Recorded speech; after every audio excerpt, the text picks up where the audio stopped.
अस्सलाम वालेकुम, good morning दोस्त। आज फिर एक नई वीडियो के साथ मैं म्यूजिक मसाला चैनल पर आ गया हूँ और आज लेकर के आया हूँ मूल निकालने की विधियों के बारे में। तो मूल निकालने की विधियों के बारे में हम कुछ बातें पहले बता देना चाहते हैं कि मूल निकालने की दो विधियाँ हैं।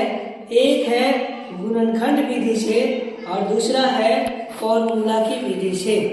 तो ध्यान देने वाली बात यह है कि अगर प्रश्न में गुणनखंड विधि से मूल निकालने के लिए कह दिया गया हो तो आपको मूल निकालने के लिए गुणनखंड विधि का ही उपयोग करना है, ना कि फॉर्मूला की विधि का उपयोग करना है।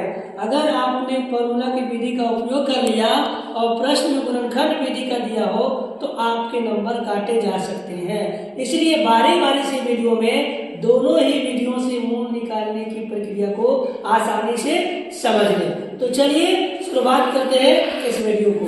यहाँ बोर्ड की स्क्रीन पर एक सवाल दिख रहा है, गुणनखंड विधि से इन द्विघात समीकरण के मूल निकालें, और द्विघात समीकरण आपको यहाँ दे दिया गया है। तो ये जो गुणनखंड विधि से निकालने के लिए सवाल को दिया गया है, तो इसको मूल निकालने के लिए दोस्त हम सबसे पहले इसमें फर्स्ट इंटू लास्ट का यूज करते हैं। मतलब फर्स्ट ये वाला होता है और लास्ट वाला ये होता है। तो इसमें और इसमें हम मल्टीप्लाई करेंगे, यानी कि 10 गुने यहाँ पर कुछ नहीं, यानी कि 1 है, तो यहाँ पर हम 10 इकाई 10 करके इसका पहले हम गुणनखंड करेंगे। तो 2 से काटेंगे, 2 बचे 10। अब ये हमारा गुणनखंड निकल गया। तो अब हमको यहाँ पर सेट करना है, -3 लाना है, और 5 गुना 10 हमारा ये तो हो ही रहा है। तो दोस्त इसको सीधे हम करेंगे, x square minus 5x plus 2x घटाओ 10 बराबर 0।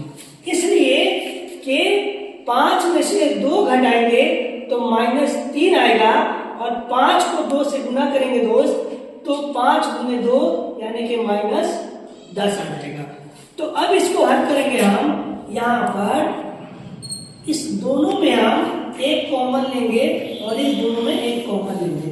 तो यहाँ पर कॉमन लेने का सीधा आसान तरीका ये है कि दोनों में जो शामिल होता है उसको हम बाहर करते हैं।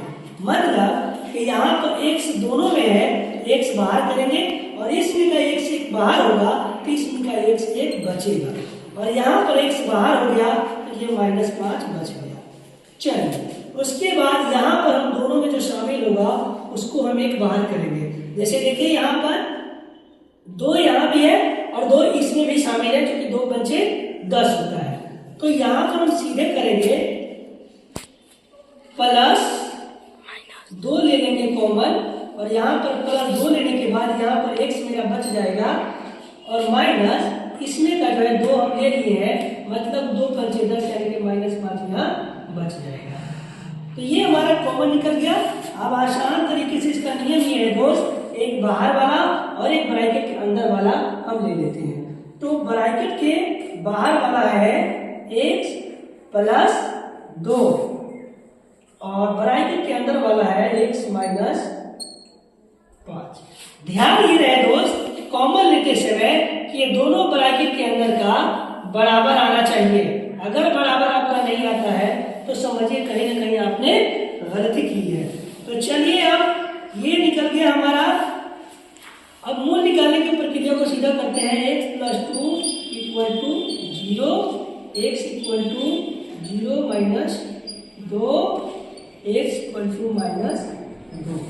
ये हमारा पहला मूल निकल गया। अब हम दूसरा मूल निकालेंगे, यानी कि x - 5 बराबर 0, x बराबर 0 + 5, x बराबर 5। ये हमारा दूसरा मूल निकल गया। अब ये पहला मूल जो निकला दोस्त इसको कहते हैं अल्फा, और दूसरा जो मूल निकला है दोस्त इसको कहते हैं बीटा। तो ये 2 ही मूल निकलते हैं अल्फा और बीटा। अब दोस्त रह गया फार्मूला की विधि। तो दोस्त हम अगली वीडियो में आपको फार्मूला वाली विधि पर भी हम मूल निकाल कर बताने का प्रयास करेंगे। तब तक के लिए धन्यवाद, नमस्कार।